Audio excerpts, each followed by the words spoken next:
अर्जुन रोज शहर आता था काम के लिए, लेकिन अब उसके कदम अपने आप हवेली के रास्ते मुड़ने लगे थे।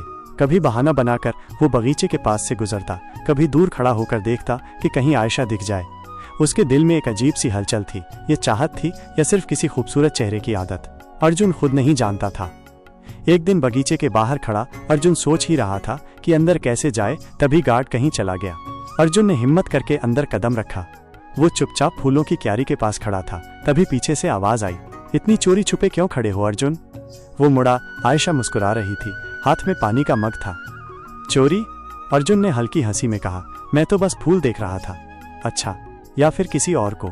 आयशा ने आंखें घुमाकर पूछा। अर्जुन चुप हो गया और दोनों के बीच एक पल की खामोशी छा गई। पहली लंबी बातचीत। आयशा ने चाय मंगवाई और दोनों बगीचे की बेंच पर बैठ गए। अर्जुन ने बताया कि वो गांव का है, माँ बीमार रहती हैं और पढ़ाई सिर्फ 10वीं तक हो पाई है। आयशा ध्यान से सुन रही थी। तुम्हारे पास इतने सपने हैं और हालात ने तुम्हें रोका हुआ है, उसने धीमे से कहा। अर्जुन ने उसकी तरफ देखा। और तुम्हारे पास सब कुछ है, फिर भी आंखों में खालीपन क्यों है? आयशा ने नजरें झुका ली। कभी कभी पैसे से सब नहीं मिलता, उसने धीरे से कहा। फर्क का एहसास। तभी हवेली के अंदर से एक बड़ी सी कार निकली। ड्राइवर ने आयशा को इशारा किया, मैम सर आपको ढूंढ रहे हैं। आयशा खड़ी हुई, कल इसी वक्त आओ अर्जुन। अर्जुन ने सिर हिलाया, लेकिन उसके दिल में कहीं एक डर बैठ गया था। वो जानता था कि उनका संसार अलग है और ये फर्क एक दिन दर्द देगा। रात की बेचैनी। उस रात अर्जुन सो नहीं सका। आसमान में तारे चमक रहे थे, लेकिन उसके दिल में सवाल था, क्या एक गरीब लड़का और अमीर लड़की सिर्फ दोस्त रह सकते हैं, या ये दोस्ती किसी और रंग में बदल जाएगी? अर्जुन आज काम से जल्दी निकल गया था।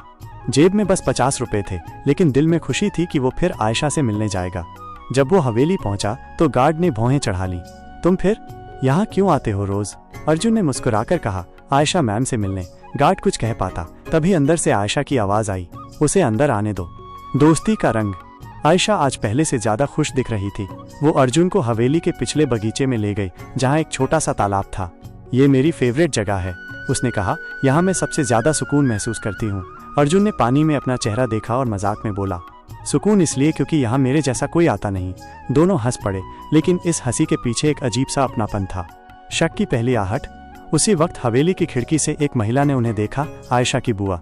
उसने तुरंत घर के अंदर जाकर आयशा के पापा को बताया। वो लड़की किसी गरीब लड़के के साथ बगीचे में बैठी है।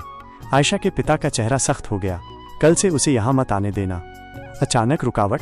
शाम को जब अर्जुन घर लौटने लगा, गार्ड ने कहा, कल से यहाँ मत आना, समझे? अर्जुन चौंक गया। क्यों? आदेश है ऊपर से, गार्ड ने ठंडे स्वर में कहा। अर्जुन चुपचाप वहां से निकल गया, लेकिन उसके दिल में चुभन थी। क्या सिर्फ उसकी गरीबी ही उनकी दोस्ती के बीच दीवार बन रही है? आयशा की बेचैनी।